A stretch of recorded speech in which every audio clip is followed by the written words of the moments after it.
Emmanuel Macron, mes salutations du Canada. À la nation française qui souffre, je souhaite une merveilleuse année. C'est sincère, ça vient du fond du cœur. Puisque nous sommes le 31 décembre 2024, à la nation algérienne, la nation à laquelle j'appartiens, je souhaite une merveilleuse année 2025 qui sera merveilleuse, à condition qu'il le veuille, qu'elle soit merveilleuse. Comment sera merveilleuse l'année 2025 pour la nation algérienne? S'il résiste dans la paix, s'il résiste dans la dignité, s'il demeure pacifique, s'il vous disent les pattes d'Algérie, à vous, Emmanuel Macron, si toute la nation algérienne, ou du moins une partie d'elle, vous dit bat les pattes d'Algérie,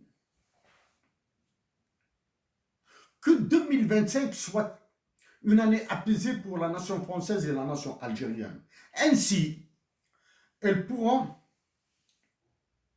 construire ce meilleur des avenirs possibles.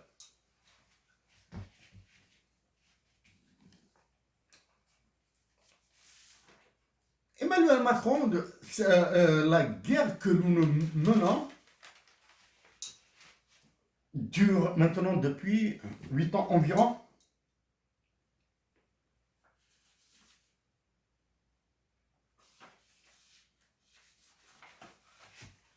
Et chaque année, elle devient plus complexe.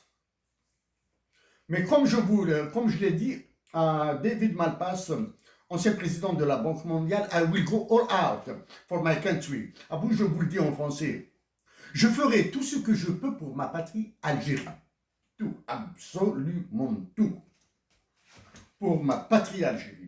Et ma patrie Algérie appartient à cette nation qui est partagée entre l'Algérie et le reste du monde, y compris la France.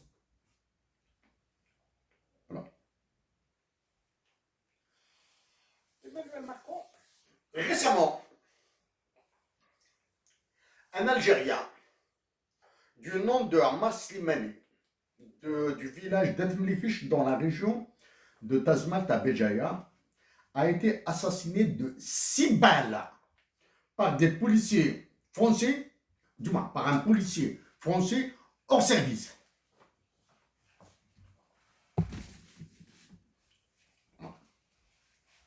Il a été assassiné de 6 balles. Pas un mot, pas une réclamation, pas une protestation, pas une action n'a été déclenchée par vos agents à Alger, qu'il s'agisse de votre conciergerie qui s'appelle présidence de la République ou des généraux que vous avez convoqués à Paris. Pas un mot. C'est un jeune Algérien qui s'appelle Ammar Slimani qui a été assassiné de 6 balles. De là, dire qu'Emmanuel Macron se soucie des droits de l'homme, c'est un exercice, c'est un aveu qu'il m'est difficilement possible de faire. Les droits de l'homme en France sont le dernier de vos soucis. Qu'en est-il des droits de l'homme en Algérie? Comment allez-vous vous occuper des droits de l'homme en Algérie alors qu'en France, vous les massacrez? Ne me chantez pas que la France est le pays des droits de l'homme, etc. Vous allez me rappeler Stéphane Hessel, etc., etc. J'en ai parlé à plus d'une reprise que la France n'a jamais été la patrie des droits de l'homme, le pays des droits de l'homme, n'a jamais été associé à la rédaction de la Déclaration universelle des droits de l'homme. La France a compté pour des prunes dans la rédaction de la Déclaration universelle des droits de l'homme qui a été faite à San Francisco. C'est vrai que la proclamation a été faite à Paris en 1948. D'accord? Donc je rappelle que l'Algérien Amas Slimani, dans la région de Tazmat, à Béjaïa, dans le département de Béjaïa, a été assassiné de 6 balles. 6 balles. Par un policier hors service.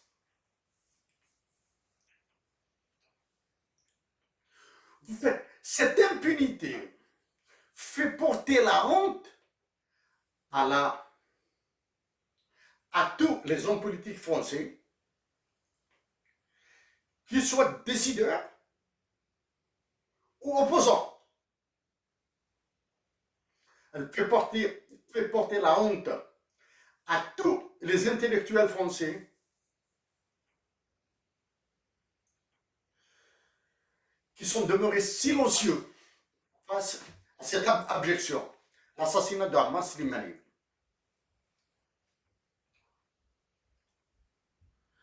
Emmanuel Macron, il y a un élément, peut-être 2 éléments que nous partageons différemment, que les intensités de partage sont différentes. Nous aimons tous les deux. D'accord? Je suis patriote et vous êtes patriote, je vous le reconnais. Sauf que mon patriotisme est désintéressé et le vôtre, il est porté par votre mégalomanie. D'accord?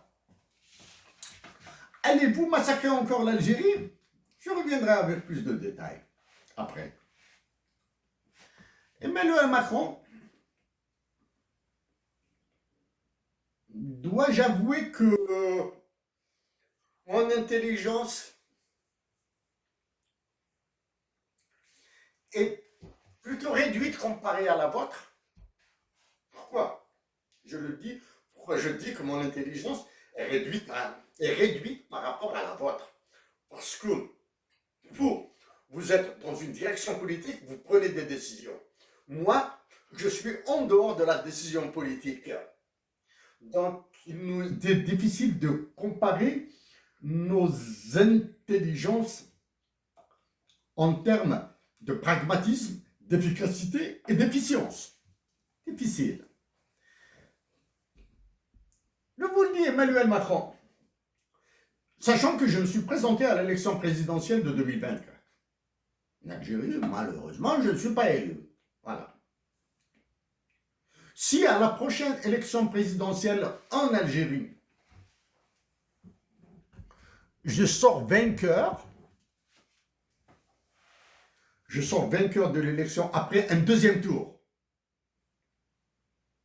avec un score qui varie entre 63 et 68%, sans jamais dépasser les 70% de voix en ma faveur. Vous inviterai-je à une visite officielle ou à une visite d'État en Algérie? D'accord? Vous inviterai-je en tant que président de l'Algérie? Vous inviterai-je à une visite officielle ou à une visite d'État en Algérie? En tant que président de l'Algérie, accepterai-je votre invitation pour une visite officielle ou une visite d'État en France?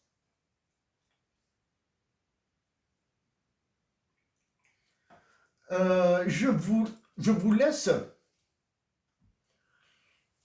le soin d'imaginer la réponse. Je suis sûr et certain que vous l'avez. Du moins, que vous avez les 2 réponses, que ce soit à mon invitation ou bien à votre invitation.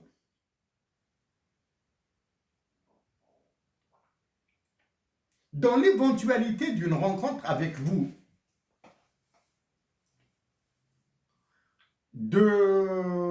quels sont les sujets que j'aborderai en premier lieu avec vous? Premier, l'article 6 de l'OTAN. Et j'espère que s'il y a des généraux euh, Algériens qui décident de mettre fin à votre dictature, mon pays, en organisant une révolution des œillets, j'espère que ce sera le premier problème qu'ils poseront avec la France. L'article 6 de l'OTAN, qui considère l'Algérie comme étant votre propriété personnelle, Emmanuel Macron. J'espère. J'espère qu'ils déchireront l'accord d'association avec l'Union européenne. J'espère qu'ils éviteront de se mêler de l'accord de 1968 entre l'Algérie et la France. Ça, si les généraux algériens décident de conduire une révolution des œillets, et s'ils la font, ils doivent l'annoncer publiquement, et ils doivent s'engager à organiser une élection présidentielle libre et pluraliste sous 3 mois. 3 mois. 3 mois. Dis bien, 3 mois. Pas 4 mois, pas 6 mois. D'accord? C'est pour l'heure. Emmanuel Macron, je reviens à votre intelligence. Je vous tire chapeau. Comment vous avez pu mettre sur votre façon d'avoir mis à bout toute la classe politique française, tous les Français qui prétendent faire de la politique sont à vos pieds, qu'ils soient avec vous ou contre vous. Ceux qui sont avec vous ont peur de vous. Ceux qui sont contre vous sont incapables de vous faire quoi que ce soit. Les Français ont beau dire, il y a eu dissolution de l'Assemblée, défiance du gouvernement avec sa censure, etc., un nouveau gouvernement, etc. Ils ont pu dire. Vous êtes le maître du jeu. Vous êtes le maître du jeu. C'est cette intelligence qu'il me sera difficile d'égaler au cas où je suis élu président de la République en Algérie. Voilà.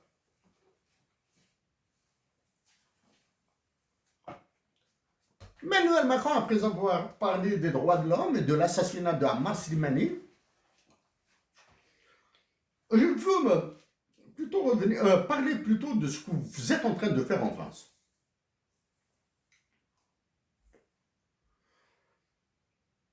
Vous avez un gouvernement qui devra vous obéir au doigt et à l'œil. Au doigt et à l'œil. Celui, du moins pour moi, même si je ne connais pas son nom, hein, le ministre qui me fait le plus pitié, c'est le ministre des Affaires étrangères. Que peut-il faire devant vos décisions? Que peut-il faire devant vos ordres?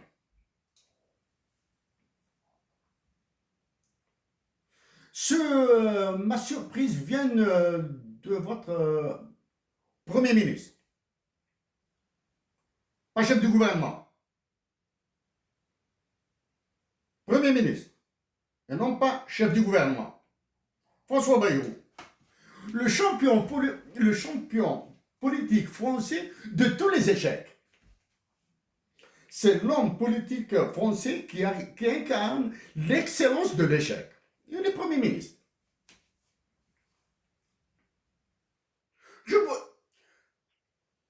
Il est difficile d'avaler la pilule que c'est François Bayrou qui a composé seul le gouvernement.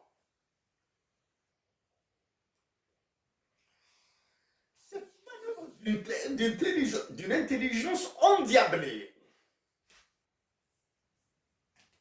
Elle est dans le portefeuille du ministre de la Justice.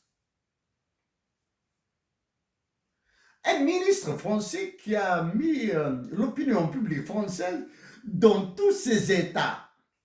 Ministre de la Justice. Et vous comprenez maintenant le lien avec mon compatriote Ammar Slimani. l'assassinat de mon compatriote Ahmad Slimani, ministre de la Justice. La magistrature française ressemble à la magistrature algérienne. Ça, voilà la nuance, hein, la nuance. C'est que la justice algérienne a été privatisée par des généraux. La magistrature française est sous votre terreur. Voilà, c'est le mot. C'est votre terreur. Ce qui me surprend aussi, sur la capacité, après avoir eu un ministre des Finances et de l'Économie pendant 7 ans, et il sort quitte du massacre qu'il a conduit sous vos ordres. Alors je pense à ce massacre, je pense à votre comportement personnel, Emmanuel Macron, en tant que ministre de l'Économie. Quand celui que vous avez écrasé, François Hollande, était votre président. Votre comportement vis-à-vis de Yanis Varoufakis, le grec. Ce que vous avez fait subir, ce que vous avez, votre trahison de Yanis Varoufakis est un machiavélisme d'une autre espèce. Je continue avec votre politique française là. Emmanuel Macron, je dis que, en plus de votre intelligence, vous avez un problème de mégalomanie. L'intelligence, aucun, du moins, dans la classe politique française, aucun ne peut l'égaler. Vous avez une mégalomanie. Ça, c'est un problème. Moi, j'ai de l'ambition pour mon pays. Mais mon espoir, mon rêve, c'est d'être en Algérie, dans ma Kabylie, mon village natal, dans les montagnes de la région d'Akbou, c'est ma région natale, à lire de la poésie, à faire un peu de mathématiques, un peu d'économie, etc., à rire beaucoup avec mes amis, à écrire un peu, même si le talent me manque, j'écrirai un peu. Ça, c'est... Et mourir en paix. Mourir en paix, et je serai enterré à côté de mon père, de mon frère, de mes frères et sœurs, etc., dans mon village natal. Ça, c'est le truc. Donc, Emmanuel Macron, votre intelligence, là, donc, elle est époustouflante. Du moins, personnellement, tire chapeau. Vous avez écrasé l'élite intellectuelle française, vous l'avez écrasé complètement. Vous avez écrasé 2 présidents de la France, François Hollande et Nicolas Sarkozy. Ils sont incapables de bouger devant vous. Ils sont incapables. Donc, qu'allez-vous faire maintenant si le gouvernement qui dirige la France se casse la gueule? Allez-vous dissoudre l'Assemblée une autre fois? Ou bien allez-vous réviser la Constitution française pour créer la 6e République et vous représenter une 3e fois à l'élection présidentielle française? Ça, je peux parier que si vous arrivez à vous présenter une 3e fois à l'élection présidentielle française, vous serez vainqueur. Votre victoire à une 3e élection présidentielle en France, je parie le maximum.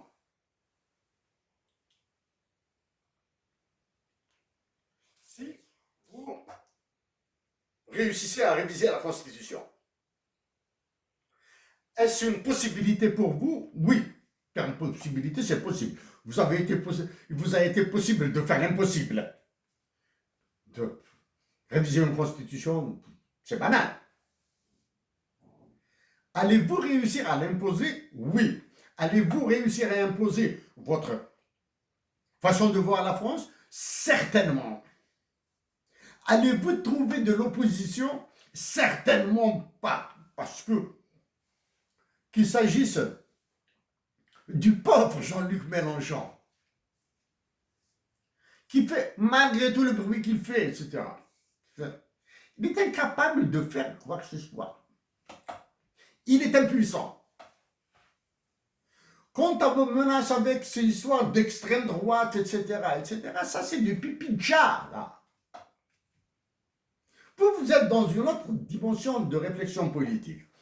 Voilà, ça c'est pour un petit peu là, le topo de la France. L'Algérie. Je le répète, lors du massacre des manifestations en Guyane française, Bernard Cazeneuve, ancien Premier ministre de France, ancien ministre et Premier ministre de France, parenthèse, réussir à imposer devant le gouvernement de Bayrou des anciens premiers ministres qui, je pense, étaient plutôt mal appréciés de l'opinion publique française. Des anciens premiers ministres, Manuel Valls, Borne, Elisabeth Borne, c'est ça? Remettre en selle Gérard Darmanin à la justice, comme si Éric Dupond-Moretti, c'est le nouveau Éric Dupond-Moretti en plus dur, là. Hein? C'est-à-dire à votre service et en plus dur. Bon, bref. Donc, Bernard Cazeneuve, qui a été pressenti pour être ministre chez Bayrou, est venu en Algérie. Je le dis et je le répète encore, il a pris 3 milliards, minimum 3 milliards d'euros ou de dollars US pour satisfaire les manifestations de la Guyane. C'était en 2017 ou 2021, je m'excuse pour les années là. Maintenant, c'est les Comores. Pardon. Ce sont les Mahorais qui souffrent du cyclone qui les a ravagés. Et vous voulez reconstruire cette île africaine, habitée par des Africains, qui malheureusement sont encore colonisés en Afrique.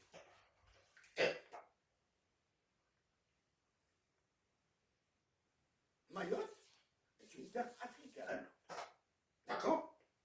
Comme le Groenland est une terre nord-américaine, même si elle appartient au Danemark.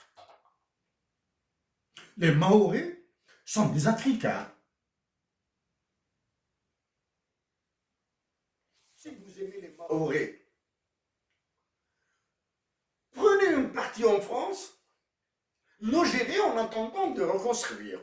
Prenez une partie, prenez les blessés et les malades de Maoris, prenez-les en France, soignez-les. Non, vous allez faire un hôpital de campagne, comme ça. Bon, bref. Allez-vous ordonner aux généraux algériens que vous avez convoqués à l'Élysée et à celui qui occupe votre conciergerie à Alger de vous donner 4 milliards, 3 milliards, 4 milliards d'euros pour sauver des Africains comme nous? Allez-vous le faire? Vont-ils l'accepter? Oui. Parce que la peur qu'ils ont de vous est d'une nature autre que politique. Elle est d'une nature loin de la raison d'être. Ils vont vous les donner.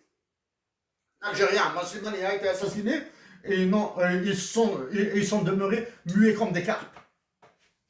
Donc ils peuvent. Emmanuel Macron,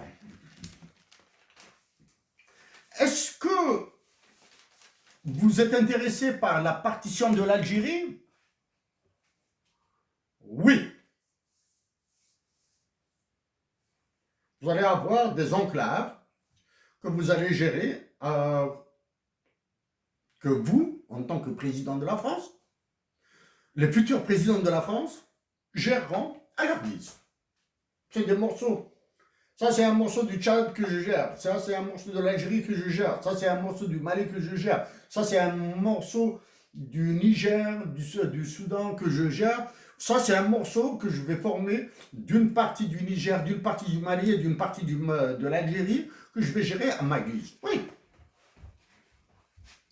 Est-ce que la France et vous êtes derrière tout ce qui est lié au terrorisme prétendument islamiste au nord du Mali, du Niger et au sud de l'Algérie? Oui, vous êtes derrière ce terrorisme. D'accord? Vous allez me dire, non, je ne suis pas d'accord. Moi, je vous dirais, oui, vous êtes derrière. Parce que si vous n'êtes pas derrière, c'est que vous n'aimez pas. C'est que vous détestez la France et que vous ignorez les intérêts de la France. Les intérêts de la France sont dans le contrôle strict du Mali, du Niger, du Tchad, de l'Algérie, du Sénégal, de la République centrafricaine et du Cameroun et de la Côte d'Ivoire. Vous êtes derrière, vous avez besoin de ce terrorisme. Un autre élément de ce terrorisme qui vous intéresse. Le Maroc, le roi du Maroc, Mohamed VI, à qui je me suis adressé, a servi d'intermédiaire, ou du moins, qu'il a assuré l'intermédiation entre la France et certains pays africains qui ont libéré vos espions. D'accord?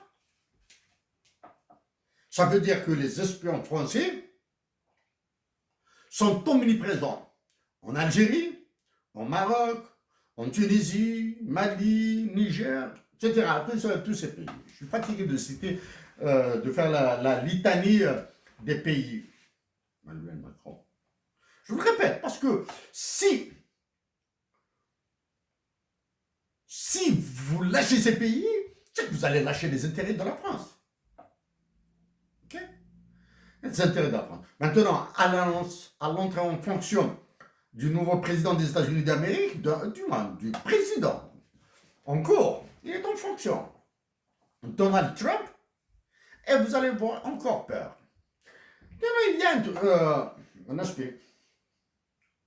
Est-ce que l'économie algérienne, du moins pas l'économie algérienne, est-ce que l'argent algérien servira à régler vos problèmes économiques, financiers et monétaires en France? Oui. J'attends la publication de la loi des finances 2025 en Algérie pour démolir vos objectifs en Algérie. Ok? Ça, je vais le faire. Ça, c'est le. Donc, Emmanuel Macron, vous êtes derrière le terrorisme en Algérie, au Mali, au Niger, au Burkina Faso, au Tchad, en Guinée, au Sénégal. Répondez-moi. Nous allons gérer vers d'autres arguments encore plus pointus. Ok? Vous devez être derrière le terrorisme. C'est une nécessité pour la France.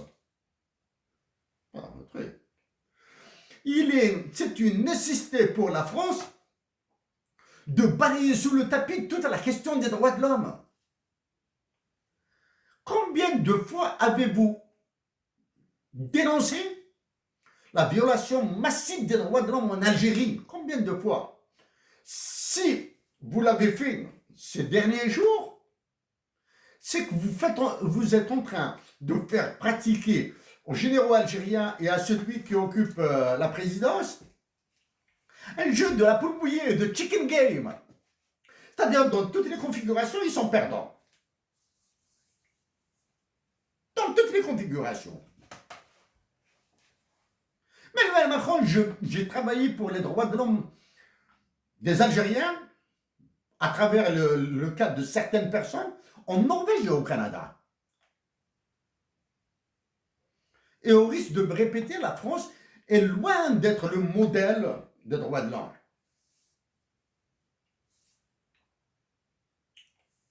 Emmanuel Macron, parlons de ce que vous allez faire subir à l'Algérie.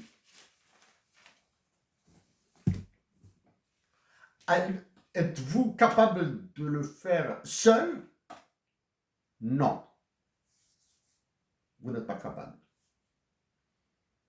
Vous allez faire appel à vos alliés, c'est-à-dire partager l'information avec les États-Unis d'Amérique, céder à toutes les exigences des États-Unis d'Amérique pour contenir la Chine et la Russie et le projet Obori en Afrique, faire appel à des services secrets encore plus téméraires, le MI5 anglais, faire appel aux services secrets d'Israël, le Mossad. Ils vont négocier avec vous, vous allez trouver des terrains d'entente, c'est naturel. Vous aimez les sionistes. Vous aimez les sionistes et vous avez besoin de l'appui des sionistes. Allez-vous croire que je suis en train de développer une haine vis-à-vis des Israéliens? Non. Du moins, si vous le croyez, vous trompez. Parce que ça fait au minimum 2 ans depuis que j'ai dit que les Algériens doivent s'ouvrir aux Israéliens au moins qui ont des origines algériennes dans un premier temps. Ça, c'est la première. Il y a des Israéliens juifs qui ont des racines en Algérie. Ils doivent connaître la terre de leurs ancêtres comme le font les Caldoches en Algérie. Okay? Des descendants de déportés algériens en Nouvelle-Calédonie. Ça veut dire. Oui, les Algériens doivent coopérer avec l'élite scientifique israélienne. Oui. Avons-nous besoin de la maîtrise de l'énergie nucléaire? Oui, l'Algérie a besoin de la maîtrise de l'énergie nucléaire. Au moins, pour produire son électricité. Ok? Est-ce que l'Algérie a besoin du génie des économistes israéliens en termes de politique monétaire? Oui. Est-ce que l'Algérie a besoin de renforcer les liens entre les pacifiques israéliens progressistes qui sont pour la paix, qui défendent les Palestiniens? Oui, l'Algérie doit être une tribune ouverte pour ces Israéliens qui défendent les Palestiniens. Oui, parce qu'il y a des Français qui ont défendu les Algériens. D'accord? Des avocats français qui ont défendu des Algériens durant la guerre de libération nationale. Il y a des Français qui ont pris des armes. Il y a des Français qui ont pris des armes contre les Français en Algérie. D'accord? Donc les Algériens doivent s'ouvrir aux Palestiniens qui veulent la paix en Palestine, aux Israéliens qui veulent la paix en Palestine. Ils doivent s'ouvrir aux Israéliens qui veulent mettre un terme à l'extermination et au génocide de la nation palestinienne. Mais Emmanuel Macron, pour terminer avec vous, je vous tire chapeau une autre fois.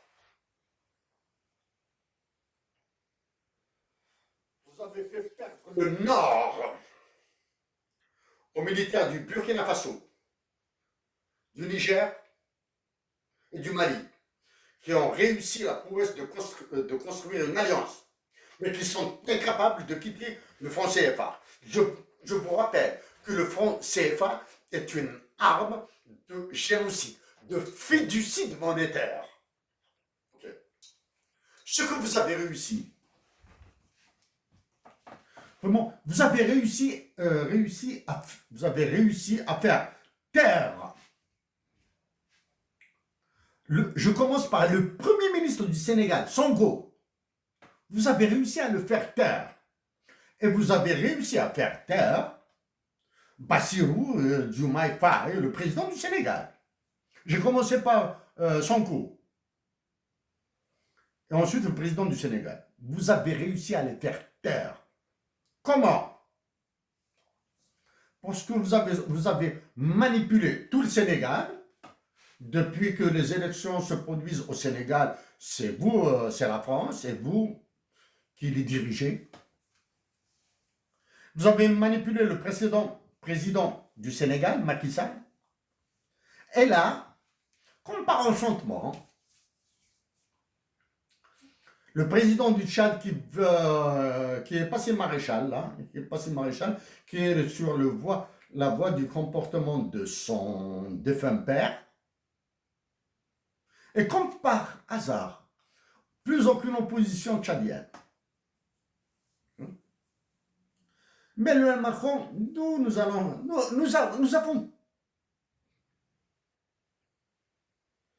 tous les arguments nécessaires pour nous entendre. Mais nous avons, à mon opposé, vous avez intérêt à faire durer cette guerre entre nous deux. Ouais, et cette guerre durera aussi longtemps que mes compatriotes d'Algérie, qu'ils soient en Algérie, qu'ils soient au Canada, qu'ils soient en France, ne vous diront pas Emmanuel Macron bat les pattes d'Algérie. À une autre fois, Emmanuel Macron.